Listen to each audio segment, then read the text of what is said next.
কবরে যদি আগরবাতি, মোমবাতি আর চাদর দেওয়া জায়েজ হতো, জান্নাতুল বাকিতে 10,000 সাহাবীদের মাজার আছে। সুবহানাল্লাহ।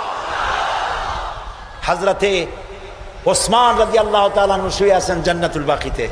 হযরতে আয়েশা আমাদের মা রাদিয়াল্লাহু তাআলা আনহা শুয়ে আছেন জান্নাতুল বাকিতে উন্মুক্ত আকাশের নিচে। আহারে। হযরতে আব্দুল্লাহ ইবনে মাসউদ রাদিয়াল্লাহু তাআলা আনহু, হযরতে আব্দুল্লাহ ইবনে মাসউদ দেখতে খুব খাটো খোটো ছিলেন, পা ছিল একেবারে ছোট। একদিন হাদিসে এসছে, একদিন তিনি খেজুর গাছে উঠতেছিলেন, নিচে সাহাবীরা দাঁড়ানো, এরপরে তার পাও দেখে ওনারা হাসতেছিলেন, এত ছোট পা, হাসতেছিলেন। রাসূলুল্লাহ বললেন, সাহাবীরা আব্দুল্লাহর পা দেখে হাসতেছো? কিয়ামতের দিন আব্দুল্লাহর পা যদি এক পাল্লায় রাখা হয় আর ওহদ পাহাড়টা যদি আর এক পাল্লায় রাখা হয়, ওহদ পাহাড় তার পায়ের সমান হবে না। এই হযরতে আব্দুল্লাহ ইবনে মাসউদ রাদিয়াল্লাহু তাআলা আনহু শুয়ে আছেন জান্নাতুল বাকিতে, চাদর নাই, আগরবাতি নাই, মোমবাতি নাই, কিচ্ছু নাই।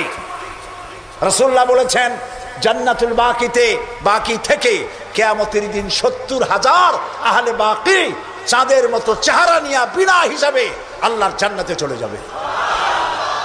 ওইখানে চাদর নাই। আর আমরা আমাদের দেশের পীর সাহেবদের মাজারে চাদর দিয়ে, আগরবাতি দিয়ে, মোমবাতি দিয়ে সর্বনাশ করছি।